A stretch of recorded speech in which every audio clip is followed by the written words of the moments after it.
తాకట్టులో ఉన్న బంగారాన్ని విడిపించి ఆ రోజు ఆన్లైన్ ధరకే కొంటుంది కొమ్మూరి గోల్డ్. నమస్కారం, సుమన్ టీవీకి స్వాగతం. నేను గీతాంజలి. ఇవాళ మనతో పాటు ఉన్న అతిథి స్మార్థ పండితులు, శ్రీ పరమాచార్య వైదిక ధర్మ సంస్థ వ్యవస్థాపకులు బ్రహ్మశ్రీ అనిపెద్ది నరేష్ శర్మ గురువు గారు. వారితో మాట్లాడదాం. గురుగారు నమస్కారం అండి. నమస్కారం అమ్మా, శుభం భూయాత్. గురుగారు, మరి గరుడ పురాణంలో ఎటువంటి తప్పులు చేస్తే ఎలాంటి శిక్షలు అనుభవిస్తారని ఉందా? అంటే ఒకవేళ ఉంటే గనక అవి ఏంటి? చాలా మంచి ప్రశ్న. గరుడ పురాణంలో ఈ విషయాలు కూడా ఉన్నవి. దాంట్లో ముఖ్యంగా వైతరణి నది గురించి చెప్తూ, వైతరణి నదిలో పడే వాళ్ళు ఎవరు అనేటువంటి విషయంలో మాతర్మే అవమన్యంతే పితరం గురుం తథా అన్నారు. ఎవడైతే తల్లిని, తండ్రిని, గురువుని అవమానిస్తాడో వాడు వైతరణి నదిలో పడతాడు. ఈ వైతరణి అనేది చాలా ఘోరమైనదయ్యా. ఆవర్త శతసాహస్రై, ఒక్క క్షణంలో 1000 సుడిగుండాలు వస్తాయట. దాంట్లో పడేస్తారు తీసుకెళ్ళి. ఆ నదిలోనే కదండి హాయిగా ఈత కొడతామంటావేమో. కాదురా నాయన, నది అంటే మనం అనుకున్నట్టుగా నీళ్లు ఉండవురా నాయన, రక్తమే నీళ్లుగా మారుతూ ఉంటుంది. తర్వాత నదిలో తిరిగినప్పుడు మనకేంటి, ఇసుక ఉంటుంది కదా, మాంసం అస్థి బృంద తట, మాంసకర్దమ, మాంసమే ఇసుగ్గా ఉంటుంది.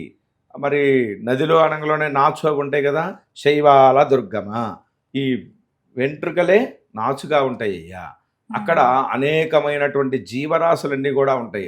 మనం క్రొకోడైల్ అంటూ ఉంటాం కదా, అటువంటి మించిని వాడి తాతలు లాంటివి ఉంటాయి. ఒకసారి పడితే కనుక ఇక దాంట్లో వాడు చచ్చిన వాడికి కూడా చచ్చినంత పని అవుతుంది. కాబట్టి దాంట్లో పడేస్తారయ్యా. అట్లాగే పిల్లల్ని కన్న తర్వాత వాళ్ళని సక్రమంగా చూసుకోవాలి. వాళ్ళని వదిలిపెట్టేసి వీడు యథేచ్ఛగా తిరిగినటువంటి వాడు, వాళ్ళ పిల్లల గురించి పట్టించుకోరు. వీడు కామభోగాలు ఏవైతే ఉంటాయో వాళ్ళు చూసుకుంటాడు తప్ప పిల్లల్ని వదిలేసినటువంటి వాడు, భార్యని వదిలేసినటువంటి వాడు, వీళ్ళందరూ కూడా ఈ నదుల్లో, ఈ నరకాల్లో అనుభవించవలసిందే. మొత్తం 84 లక్షల జీవరాశులు ఉన్నాయి, 84 లక్షల నరకాలు ఉన్నాయి. ఒక్కొక్క పాపం చేస్తే ఒక్కొక్క రకంగా వెళ్ళిపోతూ ఉంటారు. ముఖ్యంగా ఈ వైతరణి నదే ప్రధానమైనటువంటిది. దాంట్లో పడినటువంటి వాళ్ళు కొన్ని వేల కోట్ల సంవత్సరాలకు కానీ బయటికి రారు. అట్లాగే పిల్లల్ని, కన్యల్ని ఎవరైనా పాడు చేసినటువంటి వారు, ఎవరైనా మనల్ని ఆశ్రయించారు, పెద్దవాళ్ళు భర్తో లేక ఎవరైనా స్త్రీలు వచ్చి ఆశ్రయించారు, బాబు నాకెవరు లేరయ్యా, నా దగ్గర ఇంత డబ్బు ఉంది, నువ్వు తీసుకో, నన్ను చూస్తూ ఉండండి. వాడు ఆ డబ్బు తింటాడు కానీ, ఆ డబ్బు వాడు తింటాడు కానీ ఏమిడికి తినడానికి ఏం పెట్టడు. అటువంటి వాళ్ళు, అనాథాశ్రమంలో తల్లిదండ్రుల్ని చేర్చినటువంటి వాడు, భార్యను చూసుకోనటువంటి వాడు, గురువుల్ని అవమానం చేసినటువంటి వాడు, వేదశాస్త్రాలని నిందలు చేసినటువంటి వాడు, వీళ్ళందరూ కూడా ఈ యొక్క నదిలో పడవలసిందే ఖచ్చితంగా. ఇంక వాళ్ళకి కేర్ ఆఫ్ అడ్రస్ అదే, ఇంకా వేరే అడ్రస్ లేదు. ఇంకా ఎటువంటి వాళ్ళు అంటే నమ్మక ద్రోహం చేసినటువంటి వాళ్ళు. ఇంకా ఎటువంటి వాళ్ళు ఈ నరకాల్లో పడతారు అంటే, ఎవరికైనా ఒక మంచి మాట చెప్తే వాడు ఆనందపడతాడు అనుకోండి, ఆ మాట వాడికి చెప్పాలి.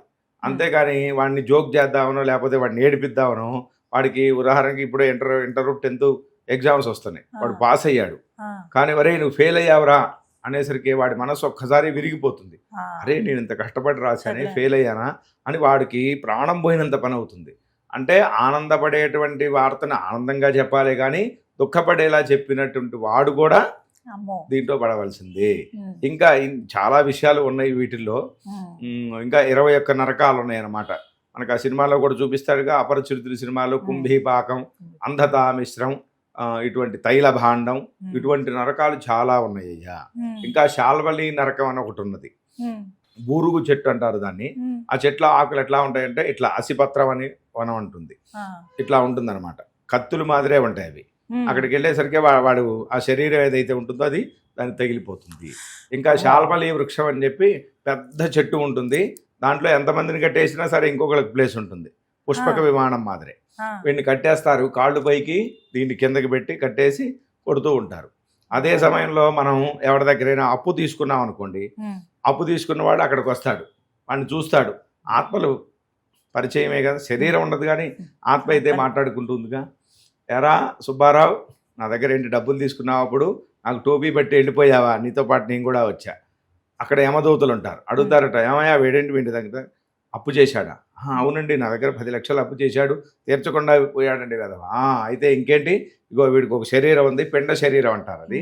ఈ శరీరం ఉంది, ఈ శరీరాన్ని నీకు ముక్కలు చేసిస్తా, నువ్వు ఆహారంగా తినంటారు. పిండ శరీరానికి ఉన్నటువంటి స్పెషల్ ఏంటంటే ఎన్ని ముక్కలు చేసినా మళ్ళీ అది వచ్చేస్తుంది అనమాట. ఈ వేలు ఇట్లా ఇరిగిపోయింది అనుకోండి, కొన్ని రోజుల తర్వాత ఎట్లా వస్తుంది మనకి, అట్లాగా ఆ శరీరం కూడా వస్తుంది. ఆ బాధను మాత్రం ఆ జీవుడు అనుభవిస్తూ ఉంటాడు. ఇక్కడ ఏలు తెగిపోయింది, ఏలు మళ్ళీ వస్తుంది, ఆ ఏలు వచ్చిందాక మనం బాధపడుతూనే ఉంటాంగా. అట్లాగే అక్కడ కూడా. కాబట్టి ఒరే చచ్చైనా నీ రుణం తీర్చుకుంటారా అంటాం కదా. కాబట్టి అటువంటి నరకాలన్నీ కూడా అక్కడ ఉన్నాయి. అంటే ఇవన్నీ కూడా వ్యాస మహర్షి ఏం చెప్పారంటే, ఇన్ని రకాలైనటువంటి 1000 కోట్ల శ్లోకాలు, గ్రంథాలు ఇవన్నీ రాశారు కదా, వీటి సారాంశం ఏమిటి పూర్తిగా చెప్పండి. పరోపకార పుణ్యాయ పాపాయ పరపీడనం అని చెప్పారు. పరులకు ఉపకారం చేయటమే, ఎదుటివాడి మనస్సుని ఏ రకంగా బాధ పెట్టకుండా ఇబ్బంది పెట్టకుండా ఉండటమే పుణ్యం రా నాయన. ఎదుటివాడిని బాధ పెట్టడమే పాపము. కాబట్టి వీటన్నిటి ఉద్దేశం ఏమిటి? మొట్టమొదట మన ఇంట్లో ఉన్నటువంటి తల్లిదండ్రుల్ని, గురువుల్ని, భార్యా పిల్లల్ని జాగ్రత్తగా చూసుకోవాలి. వాళ్ళ యందు ప్రేమానురాగాలు కలిగి ఉండాలి.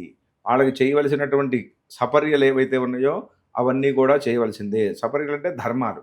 భార్యకి ఏం చేయాలి? ఆ ధర్మాలు ఉన్నాయి. తల్లిదండ్రులకి ఏం చేసి పెట్టాలి? ఆ ధర్మాలు ఉన్నాయి. పిల్లల్ని ఎట్లా చూడాలి? ధర్మం ఉంది. ఈ ధర్మాన్ని ఆచరించడమే పుణ్యం.